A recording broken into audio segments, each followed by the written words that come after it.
As the seasons change, we remain introducing the Art for Change podcast gang. The intellectual Mr. Sapiosexual.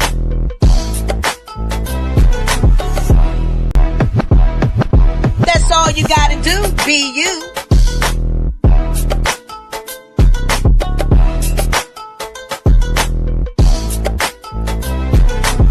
Montana Cobain pulling up in the truck. And Lady Alba with the glamorous power touch. We stream live at 9 p.m. Eastern Time. Soul Food Sunday, Motion Monday, and Therapeutic Thursday. And some days in between, switch it. Subscribe and bell on so you don't miss it. But if you do, we on repeat on every major podcast application. Interviews galore and more. Y'all know the situation. So book your seat when we turn up the heat with your Art for Change.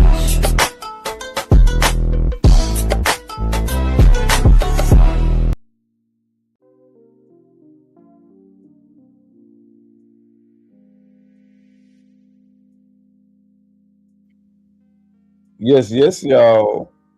And we are live. Hey, man, what's going on, art enthusiasts and change makers, man? Hey, look, this is another episode of Art for Change podcast. Today is Social Saturday, and we got an exciting little show for you, man. We just go around the panel, man. I am your host, Mr. Sapiosexual, and my co-host. You already know it's your boy BU, because that's all you gotta motherfucking do is BU. Let's get it. Hey, don't forget Montana Cobain in the cut chilling, man. Hello. Hey, man, we got the original Ed in the building. What's up, Playboy? I'm just boxing out. My boy said he's just boxing out. That boy in the paint. He going hard in the paint. And the queen in the building, Lady Alva. How are you? Lady Alva's good and good. Bless. Glad to hear everybody is doing swell. Everybody's doing swell.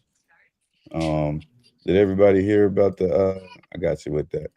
Yeah, did everybody hear about the little situation that's going on? If not, we're gonna play a little video. But before we do that, man, how was everybody's Friday? Friday was good. Saturday was worse, actually. Oh man, today was worse? Oh, okay, because you had to work today.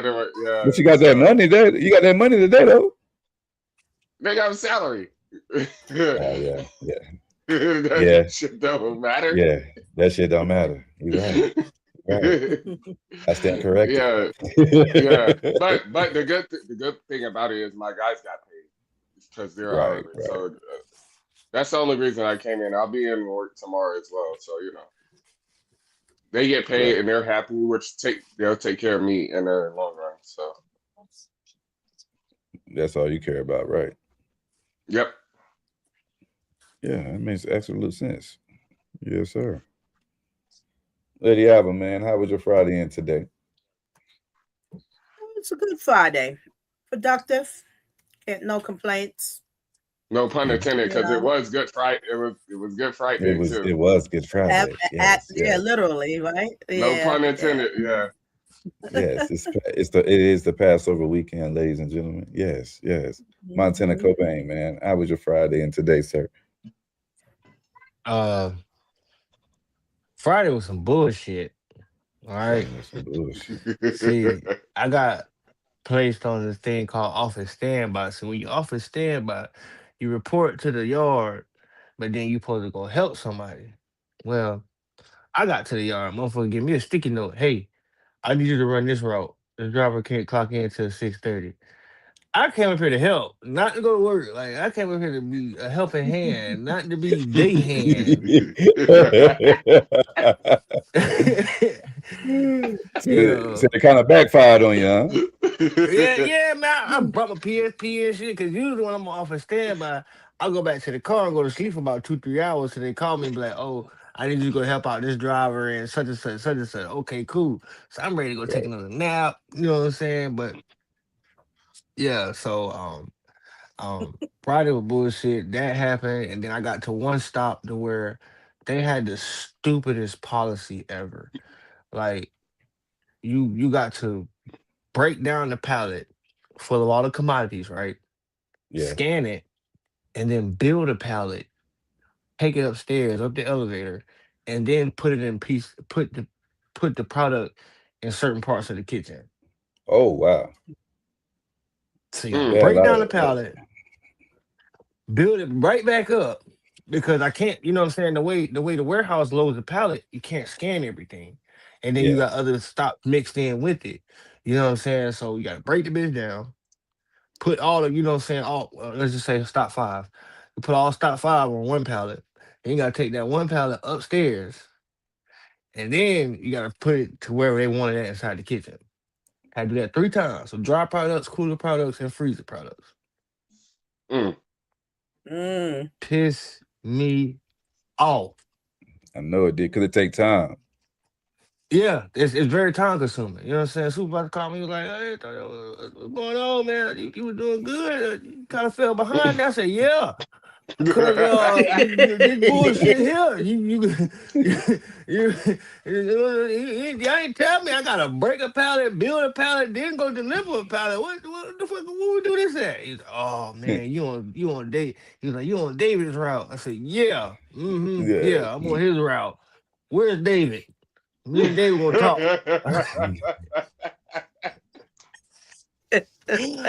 But end all be all, today was a good day, man. I don't know what it is. I look, I'm gonna try to say this without sounding so perverted, but Lord, I must have been in Baskin Robbins of women today, because I seen all types of flavors. Like, oh my God. And I say this respectfully, because boy, I mean, the sun came out, the buns was out, the legs was out, toes was out, the holes was out. You hear me? I mean, oh my God. It was so bad, I had to call home. "Hey, what you got on today? What you mean what I got on? Because these hoes ain't got no clothes on out here, so I'm calling to make sure you got some clothes on." I put it on my key. I had to call home. Like, what is going on? I'm talking about from the. I started my ride at 4:30 this morning. So from 6 o'clock this morning till I got off about 2-3 o'clock. Sundresses, workout suits, running suits, booty shorts, Spandex. coochie cutter shorts. Yes. And I was going back and forth between basically Duke campus and UNC Chapel Hill campus. I was in those 2 general areas back and forth all day. That's all I seen. You know, from the college students to the older women. I'm just like, Lord, help me. Help me. The devil working. Marshall, how was your Friday and Saturday? Friday, I went to musical bingo and almost won, but didn't. So that's like horseshoes and hand grenades.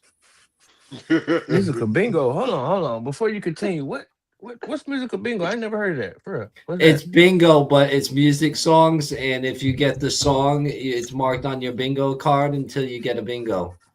So it's random. Okay. That's fire. That's fire. That's fine. And then today I went to a meat raffle and won a package of pork cutlets and everything. Pause. I'm going to a Diddy party. Meat raffle. Lord Jesus, man. Did you have your baby oil? Shake got slippery. But No, but when I came home, I had vegetable oil.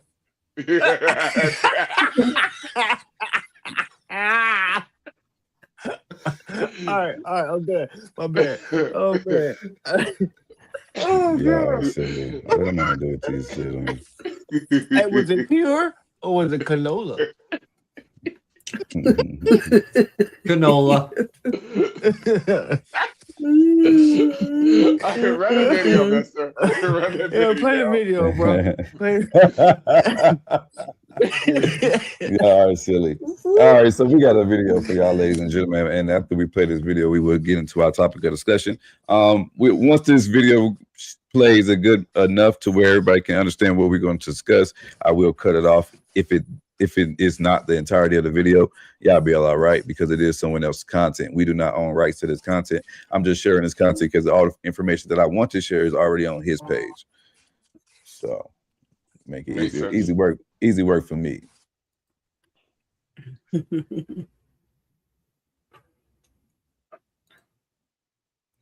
And so that I can post a video later, I'm gonna leave us on the screen. So it's our content on their page.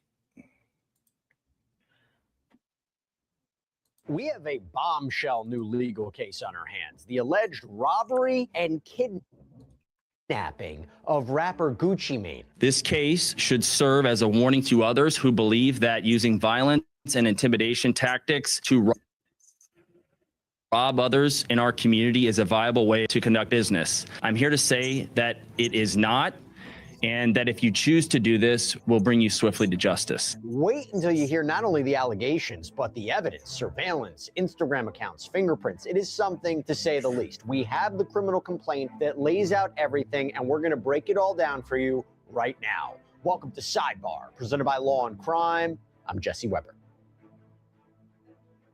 Okay, I have to share this. Some really exciting news, okay? We have spent so much time together here at Law and Crime obsessing over every wild twist, late night case that we wanted to find a way to get you even closer to the action. That is why we're finally launching Law and Crime Plus. This is your new go-to spot for thousands of hours of commercial-free episodes and exclusive case files where you could really dive into the evidence yourself. We really built this for the community of people that stay up late analyzing every detail while waiting for a verdict. So it's just as much as your space as it is ours. Go ahead, download the app, check out the features, let us know what you think. You can head on over to lawandcrimeplus.com today to snag our limited time deal for just $3.99 a month or $40.99 for the year. How do you even make sense of this headline? Rapper Gucci Mane was allegedly robbed and kidnapped by other rappers? So as the Department of Justice puts it in the release statement, quote, this week, 9 individuals, including well-known musical artists, were federally charged for kidnapping and robbing at gunpoint numerous victims at a music studio in Dallas, Texas, announced United States Attorney for the Northern District of Texas, Ryan Raybould. 8 of the 9 were arrested in Dallas, Texas, and Memphis, Tennessee. The charged defendants include Lontrell Williams Jr., a.k.a. Pooh Shiesty, Lontrell Williams Sr., Rodney Wright Jr., a.k.a. Big 30, Kadarius Waters, Terrence Rogers, Demarion Gibson, DeMarcus Glover, Corday Johnson, Darian McDaniel. Actually, by the way, there was a press conference held yesterday, and I want you to listen to that moment where they talk about that one person who was missing in this, right? So there's people who's charged, but not everybody had been arrested. So this is United States Attorney for the Northern District of Texas, Ryan Raybould. One of the individuals that's been charged has not had his initial appearance yet, but agents are actively working to locate and bring him to court.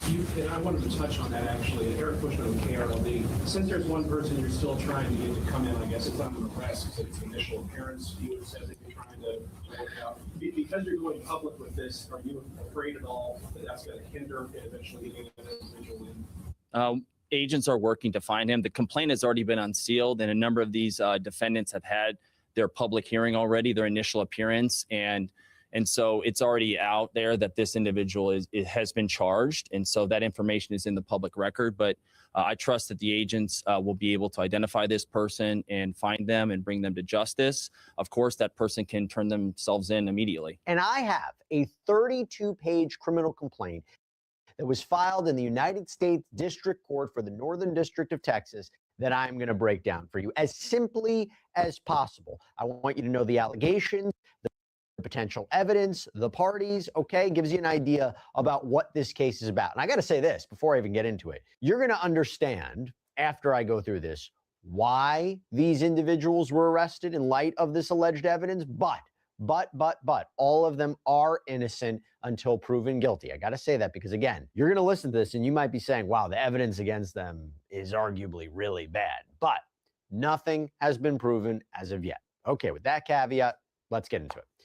So this is an affidavit. It is a sworn statement from an FBI special agent in support of a criminal complaint. And this is the statement of probable cause that crimes were committed. Okay? It starts by claiming that on January 10th, 2026, The victims, who are only identified by initials, by the way, and they include RD, which we have to assume is Gucci Mane because his real name is Radrick Davis. They say they were robbed and kidnapped at gunpoint at a music studio in Dallas, Texas. Now, there was apparently a scheduled meeting between RD and suspect Lontrell Williams Jr. And apparently, this hip-hop artist is known as Pooh Shiesty, and he was reportedly signed to RD's record label 1017 Records. Now, this meeting was reportedly about a contract dispute. This is, again, according to prosecutors. And it seems that Williams Jr. wanted out. So the affidavit claims that when RD and the other alleged victims in this case and others go into this office building, they realize it's closed. So Williams Sr., this is apparently Williams Jr.'s father, was apparently trying to book a recording studio that day for his son and for RD to record music. Williams Sr. was apparently talking to this unidentified individual just known as JN, another player in this, who owns the studio. It's inside this office building. So now you get the geography, what we're talking about here.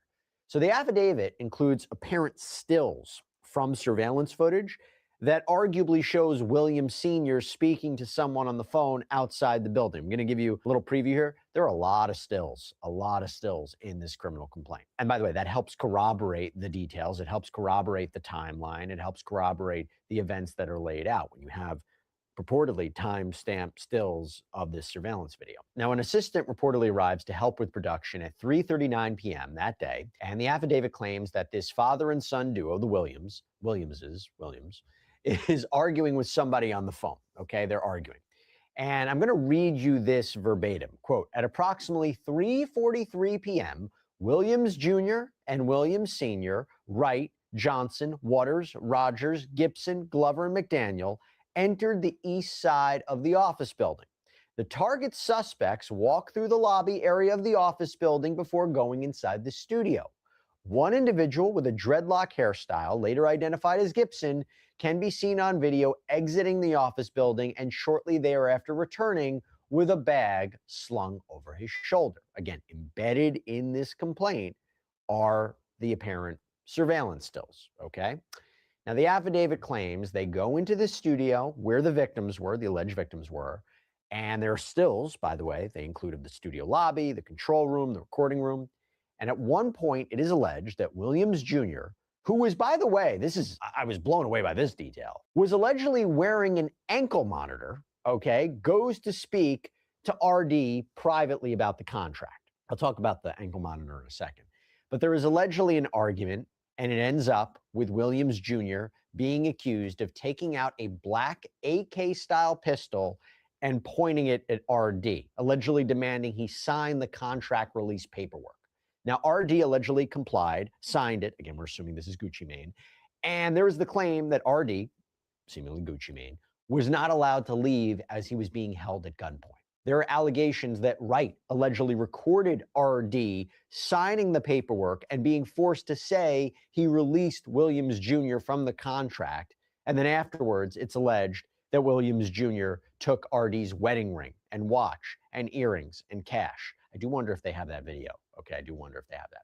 But I'm going to read you verbatim again from the complaint. Waters, Rogers, Johnson, Glover, McDaniel, and Gibson produced handguns or AR-AK-style pistols and began to demand property from BP and MM. BP was pushed onto a couch in the control room while an individual known to BP as CMO Dam Fu and part of Williams Jr.'s crew searched his pockets and stole his wallet. BP's chain and a necklace were stolen from his neck. McDaniel threatened to shoot BP for moving, but Williams Jr. instructed McDaniel not to. MM was choked from behind to the point of nearly losing consciousness during the kidnapping and robbery, resulting in scratches on his neck and wrist. Now, embedded in the complaint are what appear to be photos seemingly showing cuts or abrasions on MM's neck and wrist, and there is a claim that his wallet and watches and a Louis Vuitton bag and headphones were stolen. And if you're wondering about the security, right? Didn't they have security with him? Well, the claim is that the victim's security realized they were outnumbered and outgunned. Goes on to say, quote, RD was pushed onto the couch in the control room. Again, we're talking seemingly about Gucci Mane, causing the victims to believe they were going to be executed. Williams Jr. placed the barrel of a firearm to the back of BP's head and ordered him and RD to leave the control room in the studio through the west entrance of the office building. RD then instructed CW and TD to escort them to their vehicle. As the victims left, MM turned to Williams Jr. and asked him if they were really taking his watches. Based on later recovered surveillance video footage, the target suspects left the studio and the office building through the east entrance at approximately 4:48 p.m. And from there, the affidavit lays out the photos of the alleged suspects purportedly leaving the building and also the cars that were believed to be connected to them traveling northbound. Now, how did they find the alleged suspects? So this is really interesting. We're going to start with vehicle identification. So the affidavit claims that Wright's father owns a 2020 Dodge Charger Hellcat with Tennessee plates. The authorities apparently use license plate readers to track the Charger following another car, a Dodge Ram. We're talking about 2:18 p.m. on January 10th. And they claim that that Dodge Ram looks like the one on surveillance video near the crime scene later that afternoon. They apparently used license plate readers to also link the Charger traveling very close to a white Buick Enclave, and using rental records, they determined that the Enclave was rented by Williams Sr.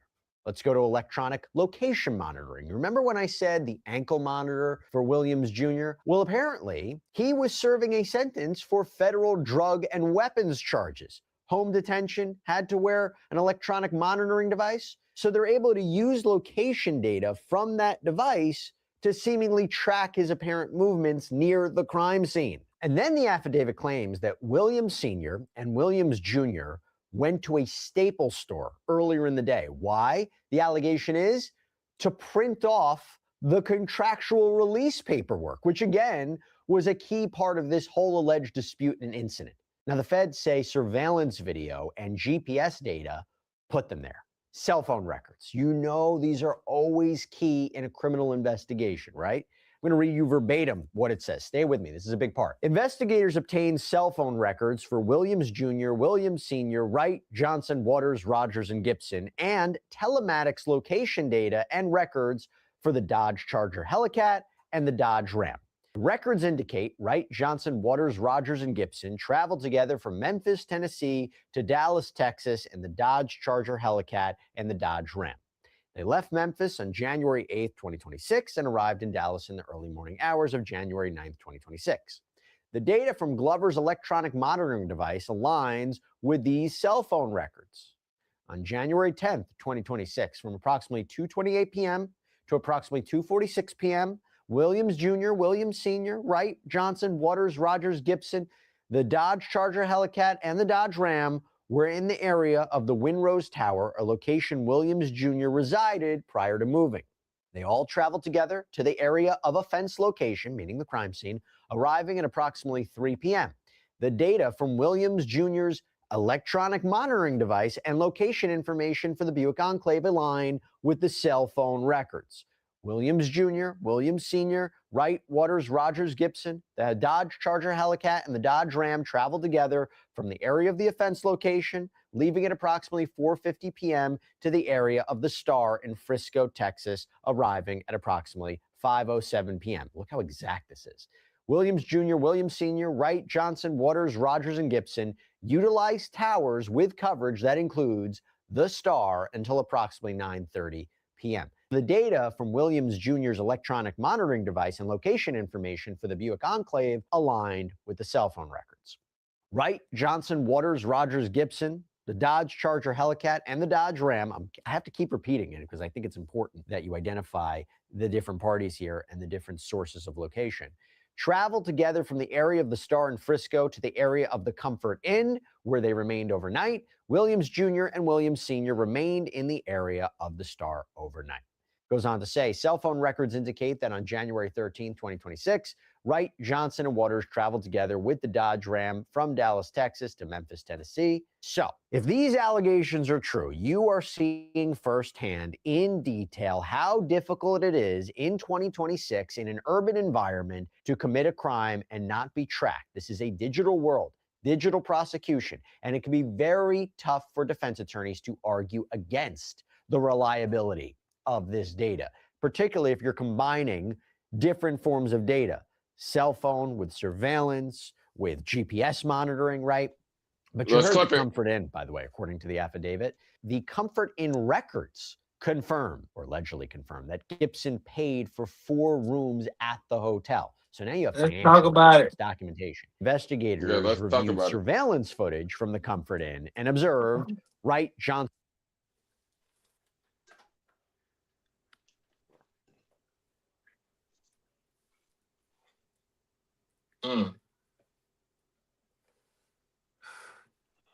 Can we say niggas is dumb as hell? We can't say that. We can say that. Niggas is dumb as hell. You know what I'm saying? And those who know me know I'm a huge Gucci Mane fan. Like that, you know what I'm saying? It's my favorite artist. To death do us part. No Diddy. That nigga Pooh Shiesty has got to be the biggest idiot I ever known in my fucking life. For one, you're on parole. Right? So that means you still have what? Time over your head. You still have you were let out early with what we like to call time hanging over your head. So that means one fuck up, you go back and finish serving that time. For 2, you're wearing a fucking ankle monitor that tracks your every fucking location. For 3, you're not on no state probation, parole, or nothing like that. Boy, you dealing with the feds, the big boys. You know what I'm saying? This ain't no local jokers that's coming to looking for you. These are motherfuckers that got a 98% conviction rate. That's why your ass went to jail the first time. Went to prison. I ain't gonna say jail, you went to prison the first time. They have a 98% conviction rate. Like, to be honest, my take on the whole situation. 98%. Yes, 98%. So if the feds come get you, it's over for. It's over for. Yeah, I don't give a fuck who they're you doing are. their research. They're doing The their Fed, research. what the feds would do is they will let you think you got away with some shit. They will let you still continue to sell drugs, rob people. They will let you continue to do that shit just to build up more and more and more. How do I know? I got homeboys doing football numbers in the feds right now. I can name 5 of them. They will let you. They will let you do this shit. Yeah. You know what I'm saying? And then when they come and get you, guess what that means? Like they told my boy Keisha. Well, we call him Keisha. That's our hood name for him. His real name ain't Keisha, of course. I was about to say, your boy. Like they told Keisha, hey, you tell him when I get with him this time, he ain't getting out. And right now he's serving a 46-year sentence. Damn it, boy. Mm-mm-mm. 40 years, 6 years sentence, bro. Come on now. And I'm 30, I'm 36. Boy, I'm be about damn near 80. Goodness gracious. He was in his mid-40s when he went in. Oh, he dying in there. He 90 in there. Yeah, he ain't getting out. No, he's not coming home. No. He ain't getting out. After just doing, he had just did a 10 ball in there. But I like that you said that because that's going to go into, you know what I'm saying, one of our topics tonight. Yeah. Behind like our underlying topics behind this situation. You know what I mean? Like we're talking about the Gucci and the Pooh Shiesty situation, but we see this perpetuate so much, and especially within the Black community. So this is why we bring it into the podcast. Mm-hmm. Yeah, but like, you know what I'm saying? I ain't gonna fester on right now. I'm gonna let some of these questions come about, and I'm gonna speak from the heart on it. But Pooh Shiesty, you're an idiot, bro. You are a fucking idiot. And then a lot of people are saying, "Oh well, Gucci a bitch or Gucci a snitch." Let me tell you something, bro. Somebody got an AK to your head telling you to do something. You're gonna do it. You're gonna do it. I don't get you. You Not gonna that do it. macho, man. Y'all can cut that tough guy shit out, boy. Exactly, bro. When you on the other end of that barrel, it's a all whole that tough different guy, ball game. shit go out the fucking door, man. Go out the Because window. especially when you know that somebody is reckless enough to pull it. Come on now. And these youngins don't give a fuck. These youngins listen. don't give a fuck. Listen, when you're on the other end of that barrel, it's a different story. Y'all can talk that shit all you want to me, but when that up the Smith on you, you act differently. I'm telling you. Hey, yeah. I would have signed with my own pen. You know what I mean? I'm not. I don't even want your pen, nigga. You know what I'm saying? Hey, I'm not. use my pen. You know what I mean? I'm a different man. I'm a better man. You know what I mean? But in my ignorance, you know what I'm saying? I had to up a Smith on somebody. Let me tell you something. When you do so, it changed the energy. I'm telling you. Mm-hmm. It changed the energy. Hey, they called him a snitch because he reported the crime on him that was done on him, right? Now, the thing is, that's why I'm waiting for the trial to come. Yeah, we gotta get to the questions. Because I personally don't think he reported the crime. Because he hasn't said nothing about it since it happened. And if he did report the crime, let me tell you something about the feds. If he did report the crime in January, Pooh Shiesty would have been locked up in January. What I think this is my theory. How is he a snitch? Then how is he a snitch? I'm missing that link. How is he because the black and white that you just seen, that's a federal agent statement. There's no Reggie Davis. There's no Reggie Davis, you know what I'm saying, signing. This is what he said. That's why he put the initials. You know what I'm saying? The police can say you said anything. When they type their little summary of what happened, we're not sure. Mm-hmm. That's why I'm waiting on trial. You know what I'm saying? But me as a grown man and not having a street nigga mentality, do I still know that? Yes. But me as a grown man thinking, if he did what any grown man would do. Because for one, that man has 2 toddlers, 2 adolescent children. Mm-hmm. That man has been walking a straight where the balloons come from. But I don't know how that shit be coming. That's what hand gestures. Oh, okay. But that man has been walking a straight arrow since he came home in 2016. Mm-hmm. Ain't been fucking with nobody. You know what I'm saying? Been minding his business, being a family man, getting to the bag. And changing his environment. Also. And completely changed his environment. Completely. Now the Gucci man from 2009, you know what I'm saying? That probably would have been a whole different ballgame. We'd probably be talking about a funeral and some old other stuff. Because he didn't handle somebody trying to rob him before. Yeah, that's true. And my other theory, I'm gonna say this and I'm gonna let you go to the questions. I hate to say it, but I kind of feel like if everything went down the way I'm thinking, that's his own karma catching up to him.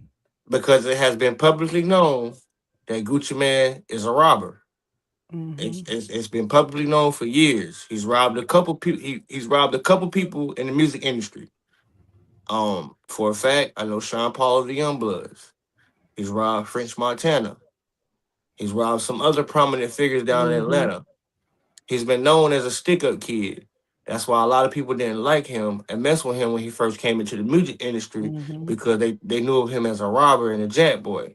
As a hustler too, but they knew that he got to put that black tee on and get down on your ass. You know what I'm saying? But I lay that. Let's get these questions going. I got a line to say pertaining to snitches. So I say, let's not talk snitches, let's talk bitches. And then this phrase, I'm using that word deliberately, who don't know how to do business. Okay, I like that. Also, karma does catch up with you. Your consequence could come in a whole nother way, which will have nothing to do with what you did then. You know what I'm saying? You might have skipped consequences from that, but it's coming to you and you'll know how it's coming. You know, but these guys are high class thieves and thugs. And it's a shame because they don't seem to want to graduate at all. Becoming out of a status of now high class, having wealth. there's no graduation from them. And Atlanta got a big problem with rappers. That's it. BU.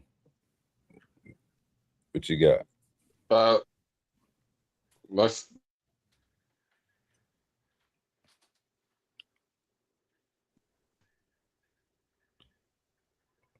Is he frozen or is it just my I phone? think he's not. I think he froze. 'cause Yeah, his he's face- frozen. Okay. His face ain't moved. All right. Look, so we're gonna jump into how this type of scenario seems to always happen. We're not speaking on just the guys in that's mission in the beginning. You know, we lured you in with the Pushashi and the Gucci, but the meat of the subject is, you know, how people that are incarcerated, how they get out and still have an institutionalized mind. Same mentality. And come into the free world and then mimic that institutionalized mind and then do things to put them right back in the same situations they were just in. Mm-hmm. And then we can tackle how it's always seeming how the Black community is always seem to targeting the Black community to go against instead of to rally with. It seems like what we never seem to go at our real oppressor. We always go at each other. Mm-hmm. You know what I mean? And I just want to understand why we don't use that energy, you know, in that way. So some of our questions is how does the narrative of Black artists is going against there, my boy, he pulled back up. Hey, how you still and your other one's still in here? That's crazy. We got 2 BUs. Hey, Which is the real if you find BU? another nigga like me, tell them. Because it ain't another nigga like me. Look, will the real BU stand up? When the real BU, please stand up. Yeah. All right. You just in time for the question too. That's perfect. It said, how does the narrative of Black artists going against another Black artist instead of uniting against systematic oppression resonate with you? I don't like it. I don't like it because it's like I watched a clip that Woody said, and you know Woody, you know he was really on track. You know he had a very high profile case with the YSL Young Thug thing. He got labeled a snitch and all this and that. Yeah, Rico case. Yeah. He said a couple things in that little clip that really stuck out to me. He was like, "How does a man go to prison for, you know, however many years, and he's in there with people who have way more time than what you got, and they're able to teach you things and tell you things, and you come out free and still be on the same dumb shit." It's like, when are we gonna grow up? Yeah, no graduation. No graduation. You know what I mean? Like when are we gonna grow up? When are we gonna realize that, man? It's all a full circle thing. They want us to do dumb shit like this so they can put our Black asses up in there and make money off of us. Mm. You know what I'm saying? They get paid. They get paid to have us in there. Yeah. I think, yeah, it's terrible. I don't like it at all. It's really, really terrible. I think sometimes that the institutionalized mindset is not always from actually being institutionalized in an incarceration situation or a prison. I think because we're all institutionalized by the United States of this America. Indoctrinated. First of all. Indoctrinated. And yes, and many of these rappers that I see and I listen to the reports and where they come from. And again, like I said, Atlanta got a big problem because they all seem to be coming out of Atlanta, but not all are born there in Atlanta. I do know that, but they all have problems from when they're being raised. And a lot of it is extreme poverty or just poverty. So poverty. I think that starts with them before they even get into the prison. Mm-hmm. So, and if they from that, if you happen to go into prison, it's like you kind of just bouncing back and forth between that the two ends of that bridge, which is poverty coming out of it, institutionalized, but the mindset and everything is still the same. You haven't done anything to exercise to change that for yourself and exercise to change it for yourself. And then on top of that, you got this wealth now. So you can kind of, I think they think it must give them a sense of privilege. It puffs them up a little bit. You know, now you can, that's kind of power you got now, which you never had when you was growing up. So now you're going to manipulate with that power. So now you're going to become what all Black people don't like, what happened to our culture. You're going to become just like him, the cracker. But you doing it to your own people, like crabs in the barrel. It's so sad. It's so sad. And one other thing with Gucci Mane, was Pooh Shicey's father was there. They should throw the key away on him. Oh, wow. Well, she 12 for real. Hey, listen, man. What you got for me, BU? What you got for me, BU? First of all, I don't like how they said Williams Sr. and Williams Jr. because I'm Williams Sr. and Williams Jr. Because my son is my last name Williams. But with this, I think with what comes with money, we're so against each other as a race, like people in general. Like there's there's jealousy. Mm. And that comes with that, and the business aspect. I'm looking at the business aspect of Gucci. I got an artist that's doing good. Why would I release him? He signed this shit anyway. Why would I release him? He's doing good. He's making me money. He's gonna make money too. Why would I release him? That's what I do. That's what I thought about actually. But the Black on Black, it's getting bad. It's getting bad because it's getting to the point it's just jealousy. Like what they say, you want to be doing good. They want to see you doing good, but not better than them. Mm-hmm. Yeah. So I think that's where it's getting to. Yeah. Crab in the bucket mentality, man. Mm-hmm. You know what I'm saying? The people like to see you at the top, but they don't want to see you. You know what I'm saying? Over them. Mm-hmm. You know what I mean? And he's the one that got you there. I get it. That's a fact. That's a fact. Like if it wasn't for him giving you that record deal, we wouldn't know who the fuck you was. You would still be in Memphis doing the same dumb shit you doing now. Yeah, but I think I see both ends of the perspective because, like, what if the deal was a shitty deal? You know what I mean? That could be true. But you signed it. You know what I'm saying? You got manipulated. You got manipulated. You didn't do your due diligence. You know what I mean? And you got bamboozled. And if that is the case, then you have to understand that you got to take accountability. So if without not wanting to take accountability is what made you force your hand. You know what I'm saying? But to take it a little further and take it away from color. I think this is and take it away from saying that this is an Atlanta issue or something like that. This is a universal issue because I see this all over. You see people go to prison and come out of prison and go back to prison. It don't matter what they look like. Mm-hmm. So I think that we should try to figure out what's that connection.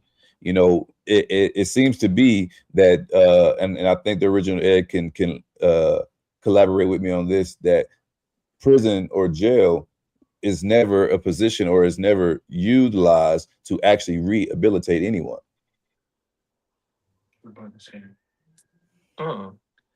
No, it's but to play devil's advocate on what you just said, it's all on the person.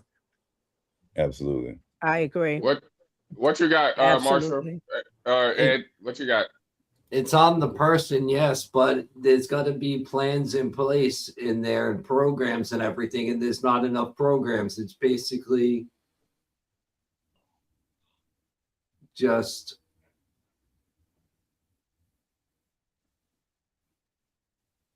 every man for himself. And then you don't get help until you end up in a group home or a halfway house. After that, and if you're lucky to get into one of them, and there ain't many of them out there. I was just about to say, I'm working at a halfway house, and those people are so happy to like not be in prison. Transition. Yeah. Yeah, it's called Casa Grande Transitional Housing. And they're so happy, like, even though they're still kind of locked up, but it's like a dorm room, kind of. Yeah, it's like a dorm room. And then if they're sending you back, they got cells in there. If they're going to send you back, then the state come back and get you. But those people are happy. They're happy. They're not where they were. They get to go off site.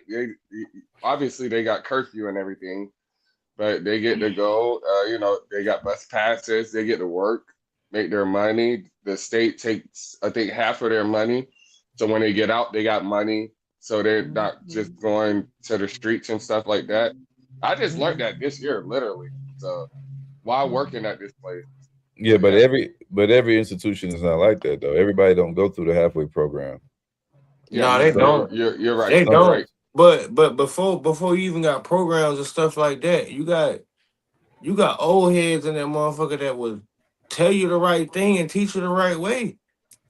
You know what I'm saying? Like it's all about, you could take a horse to the water, but you can't make him drink. That's what it all boils down to. Yeah. Because there's plenty of people up in there that's like, hey man, look, you don't want to be like me. I ain't never gonna see it like that again. You know what I'm saying? I think though, let's not forget, prison is hard. You got some everything going down in there, and it depends on which prison that meant for men, especially which one they're in. You know, they go to prison and they caught more in the game, or they're bullied to pick which one they gonna be in, else they gonna get beat up every day or once a week or die. You know, it's a lot of pressure that men are putting on men. Like, it's ridiculous. You don't though. You don't. Like, you can actually do your time staying to yourself. Now, is there a possibility for Big Hank to come in there and try to beat on you or something like that? Yes, that's that possibility of being in the free world. But it's up to you on how you handle your time. I agree, but we can't still negate that variable, because even there's plenty of stories, those who stayed with themselves, they still had to deal with these pressures. They accepted the beatdowns, they accepted the rapes, but they still stayed to themselves. I mean, we got Corey Wise, who's a numero uno, who told us this story, such a horrific thing that he was put through, and an innocent man in there. So it's hard. It's hard. It's easier said than done. It's hard. No, it is easier said than done. But what I'm saying is, it's up to you at the end of the day. It's either fight or flight. You know what I'm saying? It's up to you for your rehabilitation, for sure. No, I'm saying, it's up to you for sticking to yourself. Like, you don't have to, bro, you don't have to join the game. You don't have to.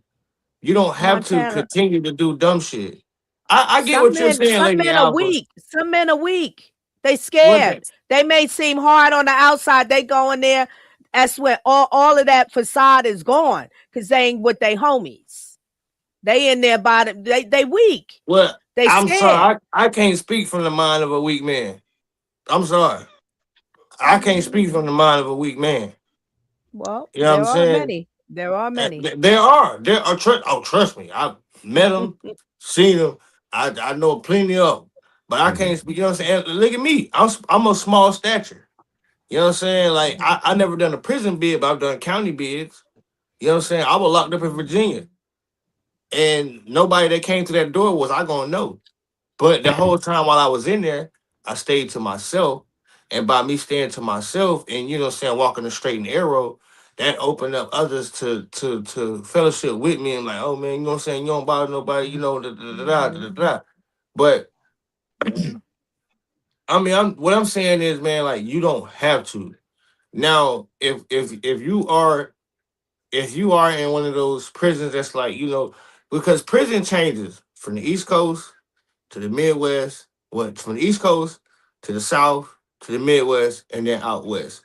Now, if you're in one of those prisons where, you know what I'm saying, it's like race wars, then of course you're gonna stick with the blacks, browns with the browns, whites with the whites. You know what I'm saying? Because that's the only way you're gonna be able to survive. You know what I'm saying? But as far as like continue to indulge in dumb shit, like you know how many people I know that never gangbang a day in their life, but then they come home now all of a sudden they this all-star gangbanger.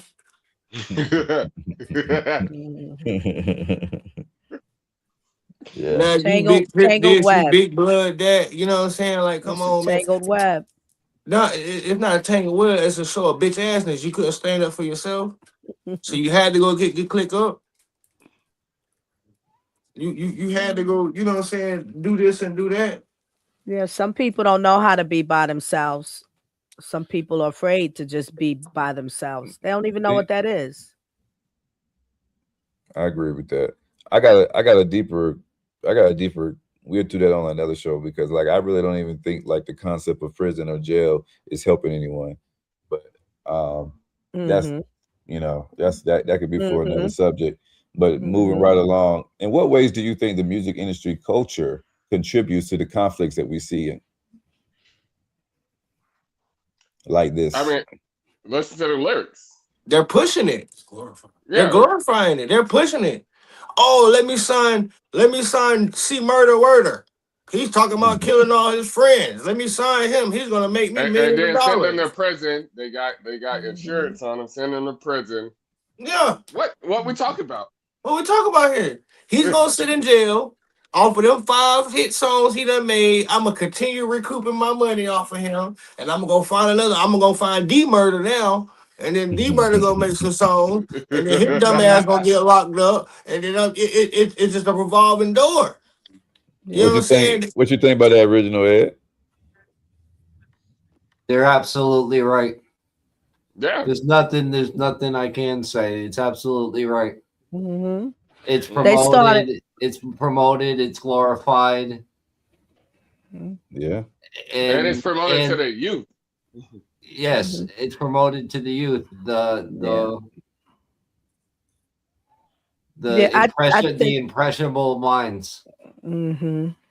Yeah, I think the date of that when it started, they started pushing and promoting that goes back to the 80s. I remember it happening starting with NWA. Fuck the police. You know, that's not the 80s. I think that's early 90s. Yeah, fuck the police is yeah. Mm-hmm. Yeah, the big business producers and record label owners, they were pushing that for rappers when they come in, and they with they know you got to do it like this. And they scouting for the ones that will do that. No, but do y'all know when they sign artists? When they when they sign artists, they take life insurances out of them too. No, I didn't know that. You goddamn right. I gotta protect my investment. Shit. Yeah, they do life insurances out of these artists. Man, I feel like a lot so of these... why not sign an artist who's talking all this gangster shit? We know he's about to die, so hold up. And with the life insurance, is that by choice or they're forced to do that? They just signing a line. You're not reading the contract. You're just signing because they offer you those who don't. And not only that, you can take a life insurance policy out on whoever you want to, as long as they agree. I can take a life insurance policy out on Lady Alba right now, as long as she signed this paperwork. I have to sign for it. Yeah, but I was wondering if they doing it forcing them or choice. But you saying if they it's inside the contract, it's in the fine print. And they're not reading it, so they see is dollar signs, so they're not reading the contract. That's in the contract. And they signed in 360 days. And then like you can say oh, get a lawyer. They ain't got nothing. That's why they signed that contract. How you gonna afford a lawyer? What the fuck we talking about? They just decide they see the money. Hey, all right, let's get it. And then they get I'm gonna fucked give you over. I'm gonna give you $2.3 million up front. They ain't gonna tell you that 3.2 million is a loan. It's a loan. on top of whatever they spent to get your first album out there that you gotta pay back. Man, when they show you that list of everything that they had to pay for, yeah. Studio time. You don't end up with too much of nothing. Videos, jewelry. You know what I'm saying? Housing. Your tour shows how you make money. Performing, getting on stage. Yeah, get on that stage. That's how you make your money. That's how you make your money. That back but you gotta get to the stage. So you gotta go through all that shit to get to the stage. Yes. All right, but moving right along, man. The question is, what impact do you think such incidences like this have on the perception of hip hop culture in mainstream media? Well, it's very impacted because now people are trying to just they're using social media and go independent. They're trying to figure out how to make their own way without signing. Ain't no more 360 deals happening right now. People are blowing up off social media alone. Like, we can make a fucking Art for Change song right now and blow up, and then we take off. Right, but I think the question is asking, like, like the incident that happened between Pooh Shiesty and Gucci. How does that incident what perception do you think they have on the hip hop culture to the mainstream media when they look at the artists and the things that's going on in the hip hop culture? How do you think mainstream media takes that? It's trust issues. Like, how can I trust you? Like, you're supposed to be the big homie, or vice versa, or you're supposed to be the little homie that I'm trying to bring up. They're looking at it. Mainstream media is looking at it like they're just niggas doing nigga shit. Mainstream. Thank you. Thank you. That's what mainstream media is talking about when they put us on the news like that. The original Ed, when incidents happen like this in the hip hop community, how do you think the mainstream media sees it? Negatively and promising. Yes. Because it's divide and conquer. It's divide and conquer. Yes. I think also it's entertainment for them, and they make money off of it. They make money off of it, man. Yeah, there you go, Lady Alva, because now they finna type in Pooh Shiesty, they finna go stream all his songs. They finna type in Gucci Man. They finna stream all his. I'm just being honest. Once your name gets started, you know what I'm saying? Algorithm. That's the word I'm looking for. Once your name get put in that algorithm, now people start searching for you. Now they're looking for you on YouTube. They're looking for you on Google, Apple Music. You know what I'm saying? Whatever streaming, you know what I'm saying, network they use. They typing your name in. You know what I'm saying? That's why they say it's crazy how much. Have you ever noticed that? I'm gonna say this might be a little off subject, but you ever notice how when an artist dies, they say, oh, such and such passed away, they musical streams went up 350,000, 2.2 million. You know what I'm saying? Like, it's because they put your name out there. And they just sitting back in the office saying, hey, Daddy Fat Pocket got another one. You know what I'm saying? Daddy Fat Pocket is back there just recuperating. Daddy Fat Pockets, I love it. You know what I mean? Yeah, man, you absolutely real. What ways do you think many individuals, particularly men, why do you think that many individuals, particularly men, find themselves returning back to prison after being released? And what roles does their environment play in that? Go ahead, Lady Alva. Go ahead. Some returning back to prison, just the loop of being stuck of what they know. Do you know what I'm saying? And to come outside, it takes work to live. It takes work to live this life, and a specific work or type of work to live this life at least decently. And many people struggle with that, especially if their environment, they didn't see it in their environment. They weren't taught it, you know. So once you get to a certain age and you don't have these things in your toolbox Now you got to find out how to give it to yourself. And that's a tremendous amount of work to do that. So it's always easy to stay in what you're comfortable in, even when it's bad. Hey, no, I agree. Hey, I agree with her because I'd heard a lot of people say, like, oh, I'll go back. No, you just got out. You like that? Man, I heard so many young men on the job say shit crazy like that, you know, be mad about what baffles me is the young gentlemen that I work with, you know, and they brag about it. You know what I mean? Like it's a rites of passage or something. Man, I've been, I just did 4 years, blah, blah, blah, da, da, da, and so, me too, bro. I was at, like, you know what I'm saying? Yeah, man, I was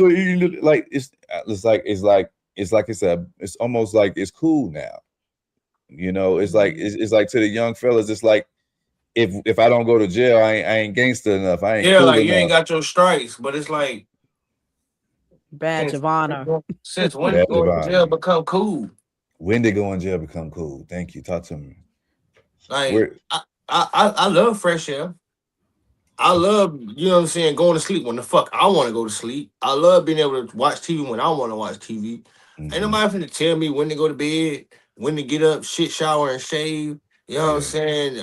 Shit. Some prisons you can't shave on certain days. You might go a few days and don't get put in the hole. You might go a whole week, no shower, barely any food. You know what I'm saying? Like, bro, like that shit is not cool, man. It's sad. It really is. People that glorify that shit, like, because what are you glorifying? You got caught, dummy. Yeah. There's a little twist with that. All those layers that you just said. Here's the twist. They go to jail, and those things that you just said, Montana, they experience them. But in that experience, they learn that they can endure it, which is good. So they build up. Now they built up to the stamina, the tolerance. But that's good. That's what we all do in our lives when we're being productive and living decently in our lives. You know, we build up tolerance for this and that to keep going and more. Good things.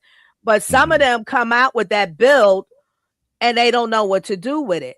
They feel like, oh, it ain't nothing. I can do it again. It ain't nothing. Yeah. That's what you're doing with, because it's really a gift.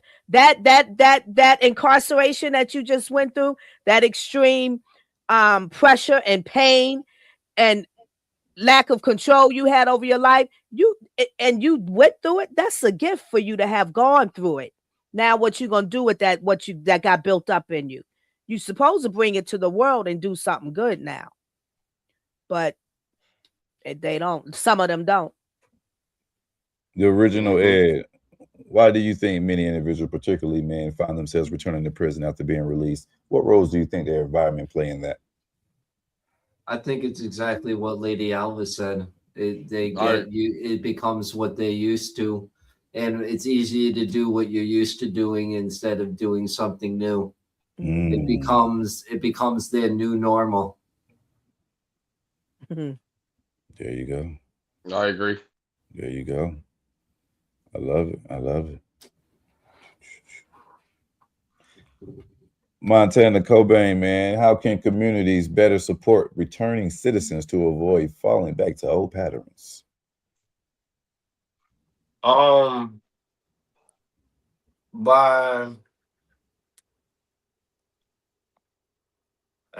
not even gonna say communities, because it's gonna have to go above the communities. It's gonna have to be in the U.S. Supreme Court up there with the Orange Man and them. Like it's gonna have to be something about, like my bro that's sitting right behind me just said. when a lot of these men come out, men and women, it's hard for them to find jobs. You know what I'm saying? Because they have to find that person there. Yeah. You know what I'm saying? They're labeled as, they could have went to jail for petty theft. You know what I'm saying? Or they could have went to jail for, behind on child support. You know what I'm saying? You really don't know. But when they're filling out their application, are you a felon? Yeah. That automatically, most jobs automatically, boom, kicks you out the system. Out of here. Next. You know what I'm saying? So that kind of piggybacks off the last question you just asked. That's what makes it kind of hard and makes it so easy for them to just go back Fall to back. what they know. You know what I'm Yes, saying? sir. Or shit, I just go sell drugs, or I just go back to kicking those in, or Yeah. whatever they you know, they itch was Revert that got back them to put what there they in the first was. place. Yeah. You know what I'm saying? Complacency. Yes. But like I said, it's way above the communities. I mean, communities can help too. Mm-hmm. You know, like having like different programs, you know, as far as like I know out here in Fayetteville, every so often I see it pop up on my timeline on Facebook. You know, they be like job fair, felon friendly, and you know, people are share it, and I would share it. You know what I'm saying? Because I have a lot of friends who are felons. You know, friends, Yeah. associates, whatever, and I Yeah. share it like, hey man, go out here and go get that bag. But one thing I will say, I might get off subject again because this is a real, you know, I like having these type of subjects. But what I don't like about is when people come home and they have that mentality of I can't do this and I can't do that because I'm an XYZ. Mm. You cannot let your past dictate your future.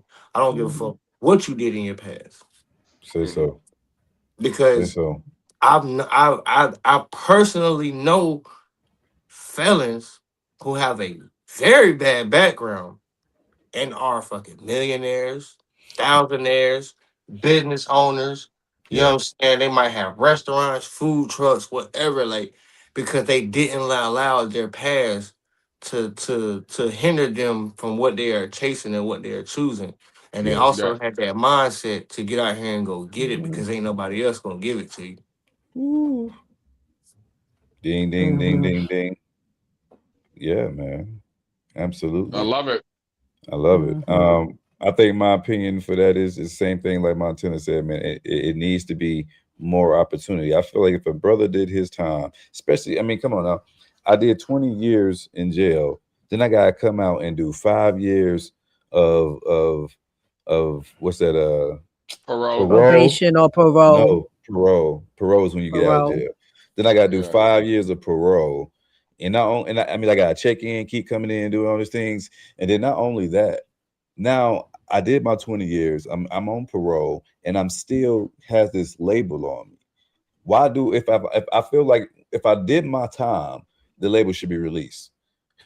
I don't feel like a felony should live with you forever until you pay someone to get it expunged. In certain cases, cannot be expunged based off what the crime was. Now, if you're a sex offender, that's a whole different ball game.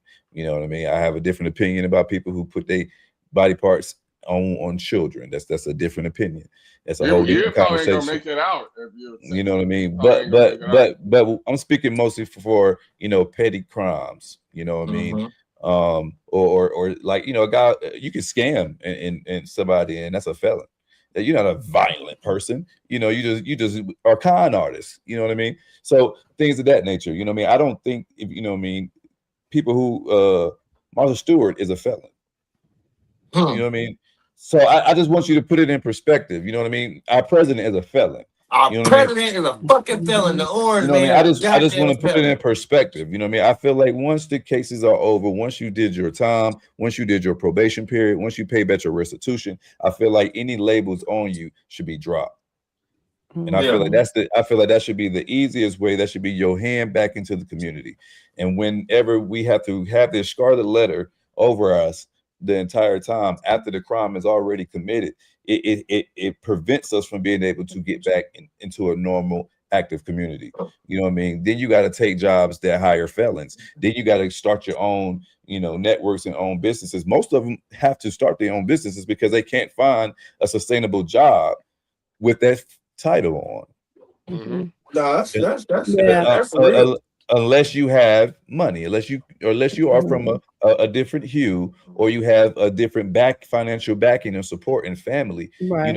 You have these perpetuated situations. Right. That's why it's so important for y'all stop going to jail, man. Because if you don't have that background, what he just said, it's a train wreck. It's unnecessary suffering. But unnecessary suffering. But I think believe it, I think it's designed a little bit. I don't. And the only reason why I say it's designed is because I know some very well dignified people that have been to jail on petty shit. You know what I mean? Not having their license. You know what I mean? Petty crimes. You know what I mean? Or just being in the wrong place in the wrong time. Yeah, these things do happen. I'm not, it does happen, but what do you want to fix first? So they do, but what do you fix? Don't you start with yourself first and just, live a life where you're not doing things that will send you to jail or get you locked up. I feel what I'm saying? You make your choices right. One more thing. But we speaking on people who already done did that. Now we're trying to rehabilitate and try to get back into society. That's what we're speaking on.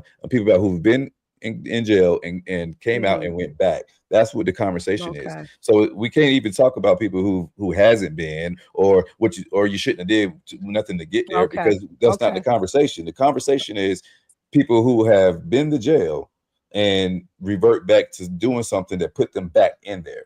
That's the conversation. And I feel, and the conversation is, what can the community do to welcome people back into the society where they don't have to return back or revert back to their criminal ways? I think if you haven't killed nobody, raped nobody, or touched no little kids, it shouldn't be able to be seen to the public eye. I was denied housing for years off of my maintaining dwelling charge. Because when they run that background, they look at it. Okay, maintain dwelling. Oh, he's not about to move in here and run no drug house up out of here. You know what I'm saying? Not even knowing that. You know what I'm saying? That's one of the many charges that come when you get caught with certain drugs. It comes to possession with this intent to sell and deliver. But you know what I'm saying? Possession, maintaining the dwelling. You know what I'm saying? I paid for a lawyer, so I pleaded out to the maintaining dwelling. Because it was a lighter case. Yeah. You know what I'm saying? Not knowing that was going to hinder me from getting a house, from getting an apartment, you know what I'm saying? Stuff like that. So I feel like, it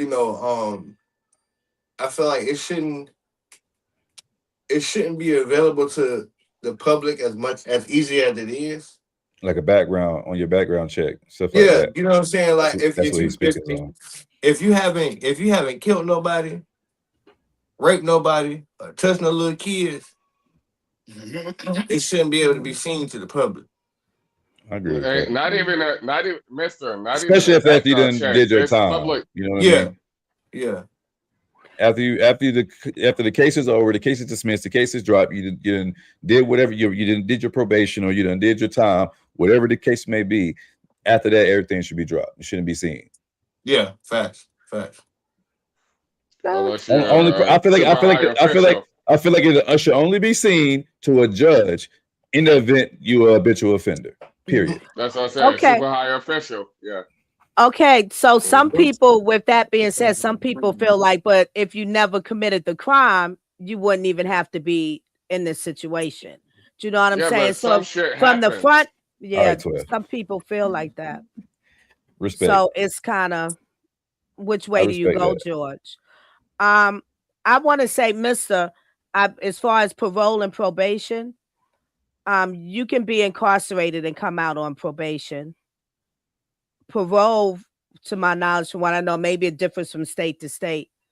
But if you're on probation, that's still coming out of incarceration on probation, finishing that off county time.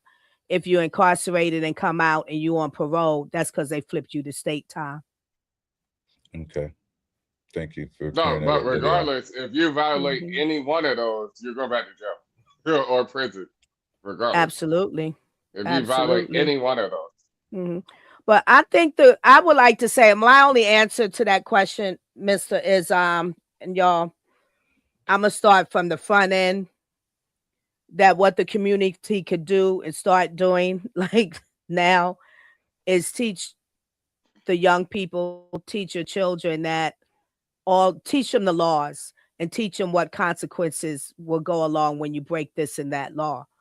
That, like, I think I heard Montana say that he didn't know that he couldn't get this or this. He mentioned that in his what he was saying. So plenty of black men, especially, that do things, wind up getting locked up. Then they come out and they don't even know that this is going to affect them now. Simple things of life, because no one told them. So the community needs to start doing that now.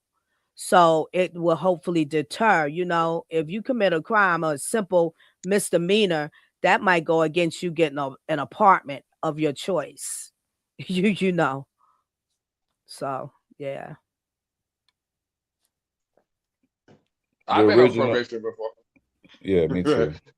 And hey, it's all about money. I'll be quick with it, mister. It's all about money. Good, you good. I was on probation before, and then I was like, I just gonna pay y'all. And then like I was off probation like that fast. It's all about money. Literally. I'll pay you. Leave me alone, pretty much. I got locked up over a weekend. I had to stay in there for 3 days. And there's like, you're on probation, you gotta do these fines. I paid all my court fines, paid everything. There's like, all right, you're good to go. It's like, it's all about money.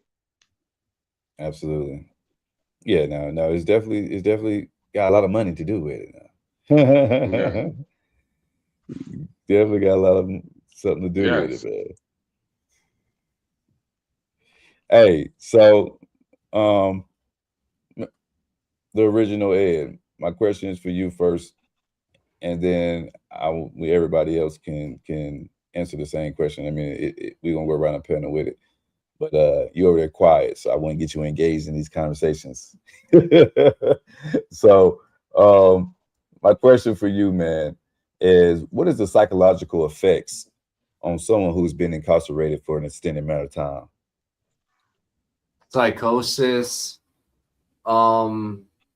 identity disorder, self-worth,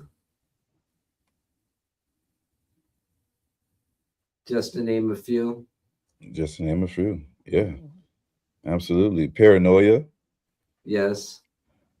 Yeah. Lady Alva. Hold on, Marshall. Hey, Ed, how do you handle that though? Medication, social workers, counseling, therapists, any help you can get, friends, support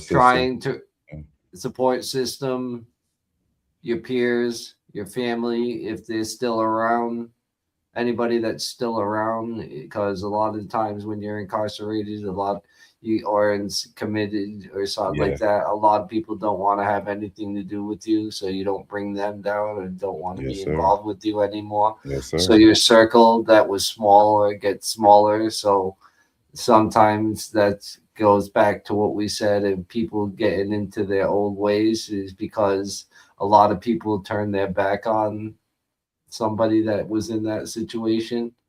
Mm-hmm. Yeah, sure, you're right. Absolutely. Lady Alva, what do you think of some psychological effects of institutionalization on individuals who spent considerable amount of time in jail or prison, excuse me? I'm going to just wrap it up to trauma. Just trauma, mental and emotional trauma. Mm-hmm. Yeah, man. Absolutely. Montana, man, what do you think some psychological effects you've seen people who have spent a considerable amount of time in jail? PTSD. Post-traumatic stress disorder. Yes, sir. Like you stole my answer. But you know what I'm saying? They can't be in large gatherings. They don't like people standing behind them. You know what I'm saying? Standing over them. You know what I'm saying? They don't like falling asleep around certain people. It's just a bunch of things. Absolutely, man. When you go through that experience for so long, it is almost hard to get back into society. I mean, you just got to think for a moment. Somebody who has been in jail for 40 years being released, look at how technology have transitioned in 40 years. They wouldn't know how to keep up with anything unless they had those type of gadgets in the prison system. You know what I mean? Like it is tremendous difference from what life has been 40 years ago. You know, that has to be a mental psychological shock.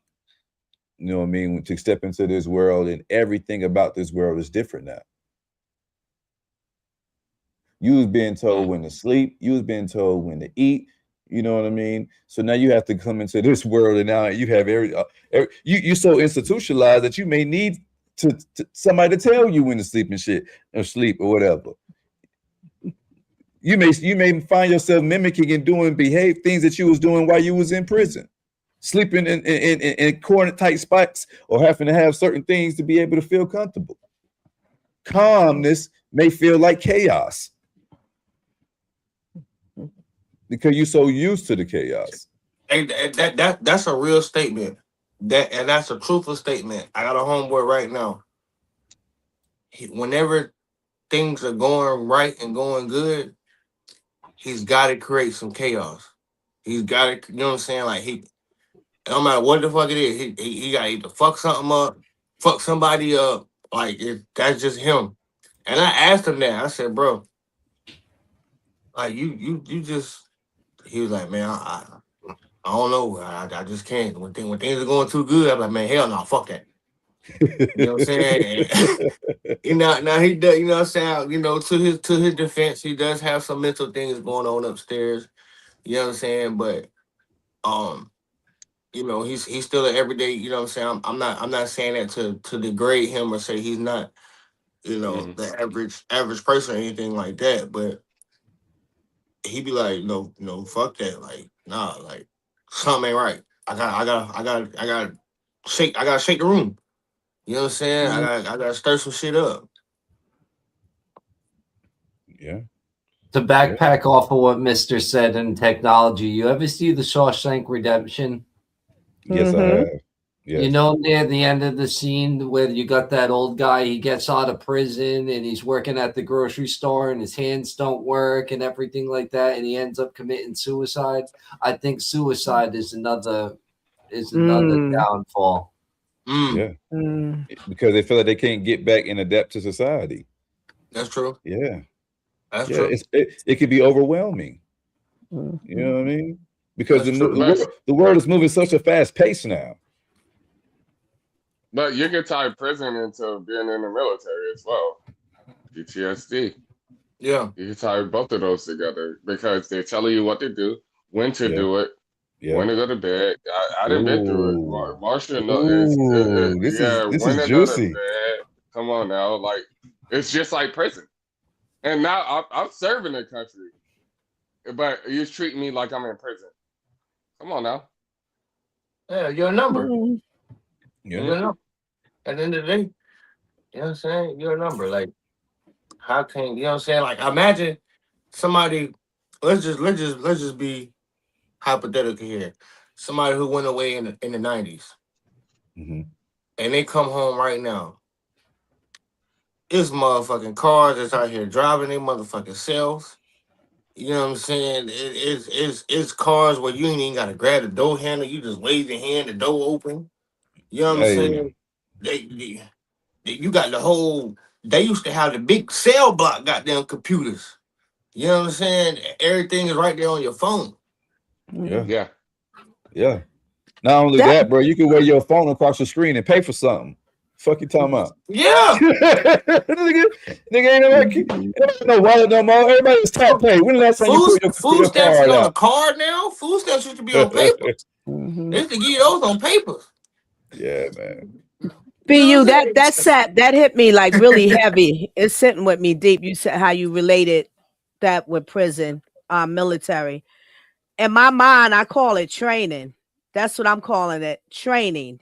What military does. I'm like, that's pretty deep to say it's like prison. It is. You have to Have go you through. have you been in the You have to military? go through both. Have you to been in the know. military, Lady Alva? I have not. I So know. so no disrespect when I say that. How can you tell a man who actually been in the military that that's not his experience? I'm not telling him that. I didn't say that that's not his experience. I said that it's sitting with me really deep when he said that. I'm still sitting with me because I call it training for military. You're training for a specific duty or job and various tasks.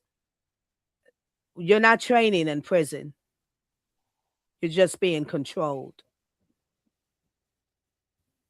I think you can. They're training you. Well, they're trying to train you how to get back out to the streets and act right. But I've been through both, so both were the same to me. And I was like, I gotta get the fuck out of this shit. I had to get the fuck out of here, or out of both. Real shit. I like how you did that. Yeah. I promise you. Never again. Neither one. Last question of the night before we go into the key insights and then the fun facts and celebrity birthdays.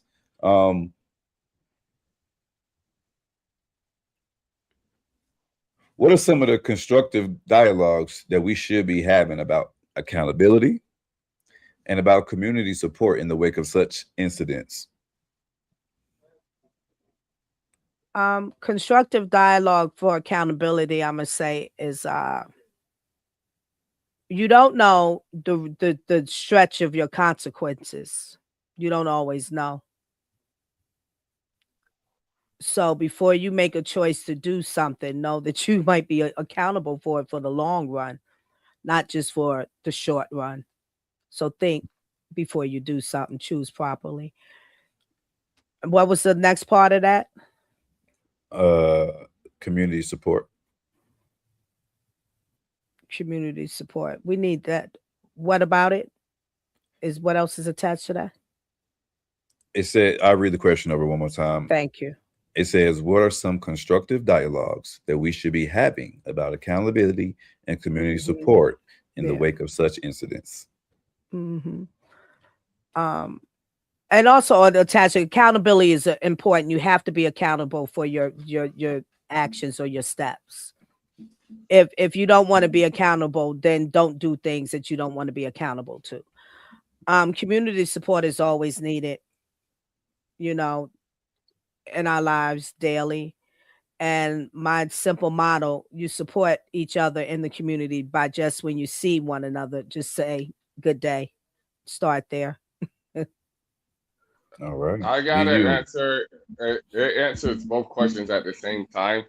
The dialogue you should have is it goes together, accountability, but you need to be able to accept the accountability and give it. Because like if you're fucking up, mister, I'm like, mister, you fucking up. Hey. And I gotta be able to accept. And I gotta be able to accept instead of being angry or frustrated or trying to throw my fuck up on someone else. I gotta be man enough to say, you know what? I'm fucking up. Let me tighten up. There you have it. I ain't got nothing else to say. There you have it. The original Ed, man. Having the conversation we just had the last hour. Yes, sir. Yes, sir. Absolutely. Having conversations just like we're having right now. Bringing awareness to the situations, bringing awareness to accountability, bringing awareness to community support.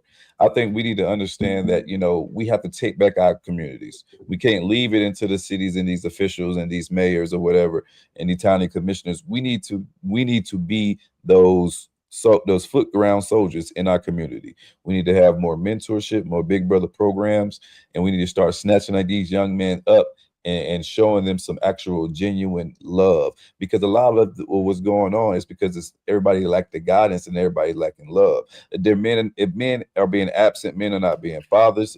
So without men in place, this is what we see. Now we lean into the streets for our knowledge. Now we lean into the streets for our brotherhood. Now we lean into the streets and our gang to show that support, because we don't have it within our families or within our community. Everybody ultimately are searching for love and acceptance. So if we given that abundantly, I think we can eliminate some of the conflicts that we see within our communities.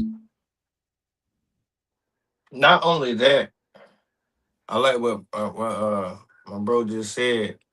We need to, as far as the community, like we need to implement more youth programs and show the youth that there's more ways to get money out here. Cause that's what it all boils down to.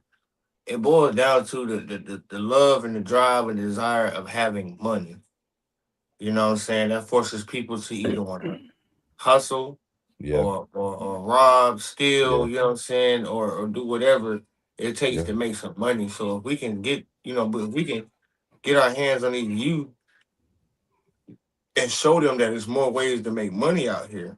You know what I'm saying? Whether it be teaching them a trade, teaching them how to drive a truck, teaching them construction, you know what I'm saying? Something, you know what I'm saying? And bring those people who are, they don't got to be millionaires, but, people who are thriving in such fields and show them, you know what I'm saying? Because all it takes is really for somebody to see somebody else doing something. Yeah, man. Because I don't know how many people who have reached out to me since I started trucking. It's way more than I got fingers and toes. You know what I'm saying? It's like, damn, bro, hey, I see you getting to it. You know what I'm saying? What I got to do? What I need to, where did you go to school at? Yes. And you know what I'm saying? And I give them the gift of gab and I point them off the right way. Whether they commit to that action is on them. Absolutely. You know what I'm saying? But that's, you know what I'm saying? Like you know what I'm saying? I really fuck with what he just said because we definitely need that as a community. Because like you also said, Mr., you know what I'm saying, having these absent men plays a big role. Plays a huge role on these young men. Because, you know what I'm saying, are there, you know what I'm saying, throw it off little young girls out here? You're fucking right. But, the predominant of our problems is coming from younger men. Yeah. You know what I'm saying? You got a man problem. That's true. You know what I'm saying? So it all boils down to, and you know what I'm saying, and the dialogue part of the question, we have to stop. It plays with accountability. We have to stop blaming others for shit. Yes. You know what I'm saying? Yes. For things that for happen. shit that we done cause. Yeah. You know what I mean? What I'm saying? Like, I can't sit here and be mad at Officer John because he's taking me to jail because I want to ride around in my car with 2 pounds of weed in the trunk, but I'm smoking all day in my car. Yeah, man. You know what I'm saying? Like he wouldn't, you know what I'm saying? He probably would never even want to search the car. Had I not smelled like marijuana. Yeah. You know what I'm saying? So we got to stop putting the blame on somebody else and take the accountability. Okay, I fucked up. You know what I'm saying? So I got to take that lick on the chin. Yeah, absolutely. You know what I mean? Hey, I like what you said, Montana, when you said the drivers reach out to you and all that, and you tell them everything you know. Because, and this is a cliche saying, everybody want to see you doing good, but not better than them. Yeah. But you're still giving them all the information you know, which is fucking fire. Like, why not? Yeah. I want to see you doing good. There's no competition, man. It's not too much. It's too much in this world. I can't have it all. You can't have it all. So what? And then I can tell you everything and every ingredients I put into my pie, but that don't mean your pie gonna taste like my pie. Come on now. Yeah, exactly. So I can't be scared to give you the ingredients. You know what I mean? Yeah. And then on top of that, man, shit like me. Yeah, and on top of that, imitation is greater than is the greatest form of flattery. You know what I mean? So like when I see people, send me I'm finna start my podcast. Oh, that's wonderful, man. Look, hey, come on my podcast and talk about yours. You know what I'm saying? Like I'm not trying to take nothing from nobody. Hey, look, why you doing it? Let me tell you about StreamYard. Let me tell you about PodServer. Let me show you how you can get your shit out there. You know what I'm saying? Like I'm not a gatekeeper. You know what I'm saying? And I think that's what my tenant is saying, man. We need less gatekeepers, bro. And I don't mean to cut everybody off, but I just want to say this: like when we were young, all of us three together that's on this podcast, excuse me, Marshall and Lady Alva. But when we were young and we would be in knuckleheads on the corner, nigga, we had men, we had dads that would come and sit and talk to us and say, "Hey, young fellas, y'all need to be doing blah blah." We look, Dr. Brown, Mr. Brown too. Like we may Mr. not, Brown too, yeah, we may not want to hear that shit in, but we had it. And when shit popped up, we was like, "Damn, Mr. E said this. Damn, Mr. Brown said this." We had, you know what I mean? We had the men that when they seen us doing knucklehead shit, like, "Hey, I ain't trying to tell you what to do, but look, listen here, little homie." You know what I mean? And I feel like now we're scared of the young boys. We're scared to go and say, "Hey, young my nigga, this is what you need to do." You know what I mean? Like it's not enough of us that is bold enough to go to the young fellas and say something. A lot of us think that as soon as we go to the young fellas, they're gonna blow your away because a lot of them have that institutionalized mind.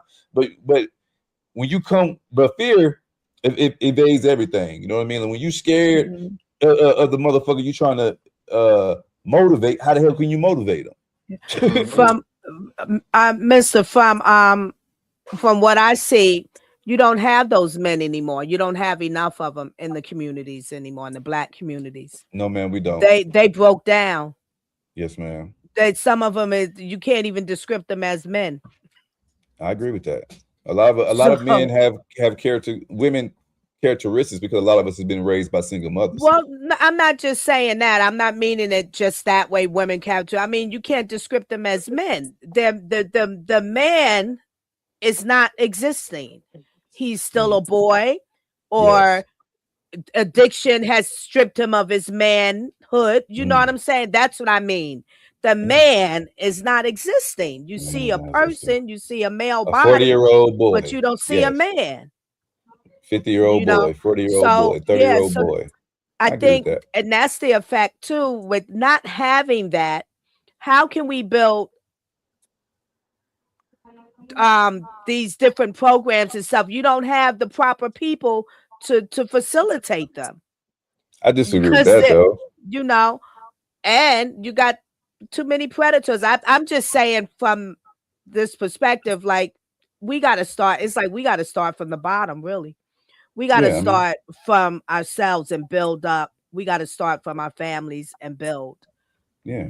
Before, because I know if I still had young children in today's world, you can open none of my children are going to those centers or programs because there's too many predators out here. I see what you're saying. So you say, okay. So you got to get rid of the disease before we start to build something concrete. I respect that.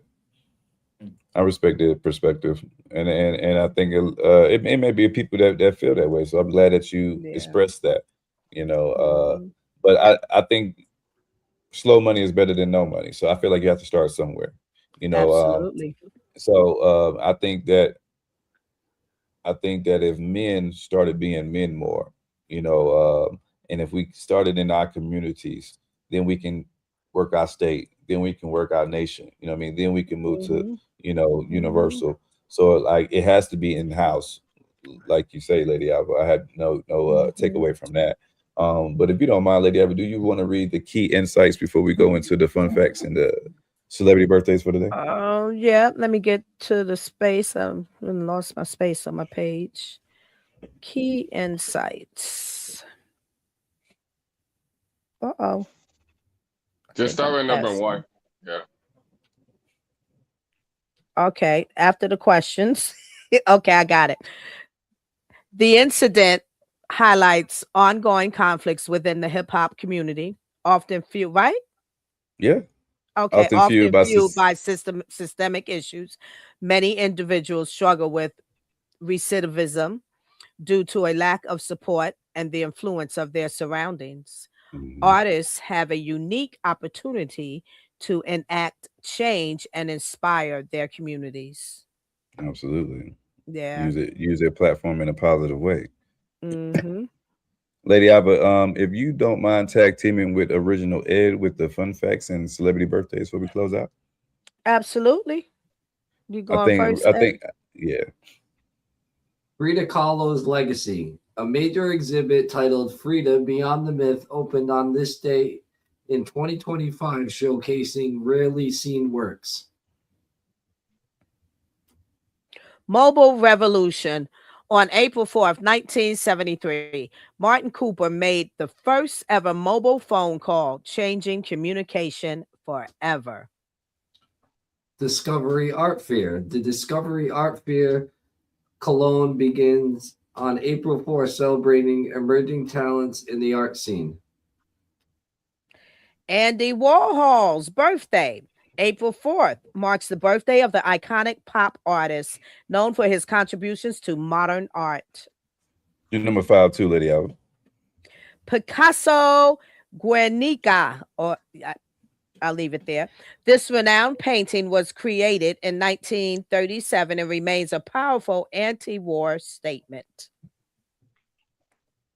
Art and politics. In the 1960s, saw artists using their work to comment on political issues, a trend that continues today.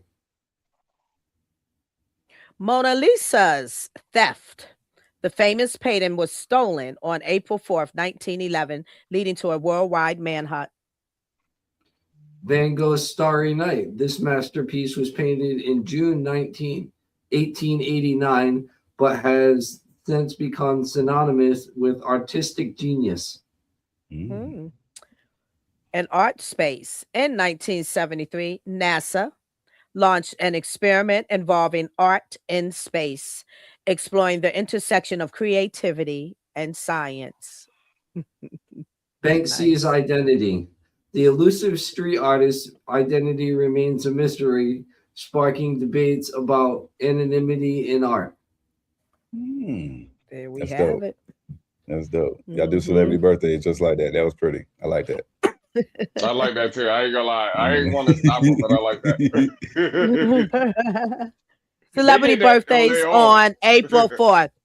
Ed, take it away. Jamie Lynn Spears, 34, known for her role in Zoe 101. She has also pursued a music career and faced public challenges in her personal life. Sarah Gadon, or Gadon, 34, Canadian actress recognized for her roles in films like Enemy and Alias Grace. She has received accolades for her performances. Aidan Quinn, 66, an accomplished actor celebrated for his work in films such as Legends of the Fall and Practical Magic. And Bette Midler, 81, a legendary singer and actress. She has won multiple awards for her contributions to film and music. Happy birthday, April babies. Yay. Shouts out to all the April babies, man. All y'all Aries babies. Shouts out to Miss Artika. Shouts out to Miss Sloan for y'all birthdays, man. I know it's a few April birthdays, man. Shouts out to all my birthday gang. My grandma's birthday, she'll be turning, I think, 94 at the end of this year. End of this month. So hopefully I'll be able to go home and see her for her birthday, man. They're gonna throw her a big family birthday celebration. Yeah. That's a blessing. Beautiful. Hell yeah, man. 94, I gotta go see it. I don't care what nobody say. Yeah, it's a good Lord. If the good Lord allows me to see that day, I gotta make it. But before we get up out of here, ladies and gentlemen, man, let's go around the panel and give some positive affirmations for these folks. Show Montana Cobain, what you got for these folks, man? Positive affirmation. I would have to say.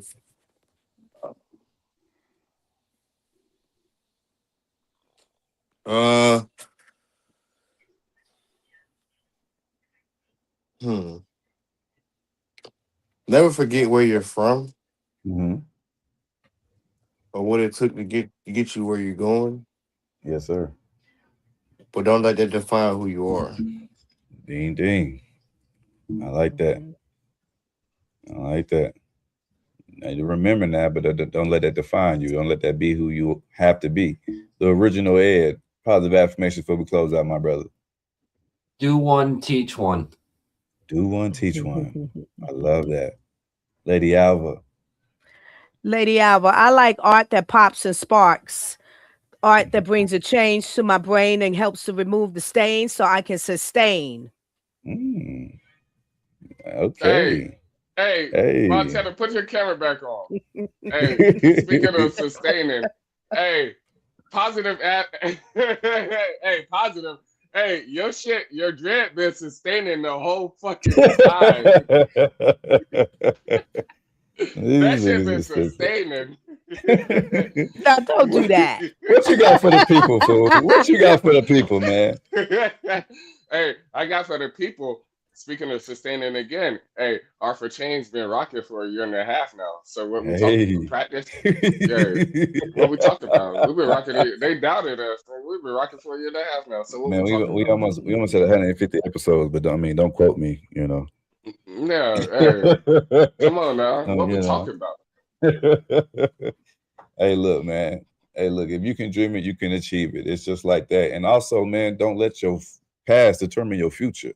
Where you been and where you going.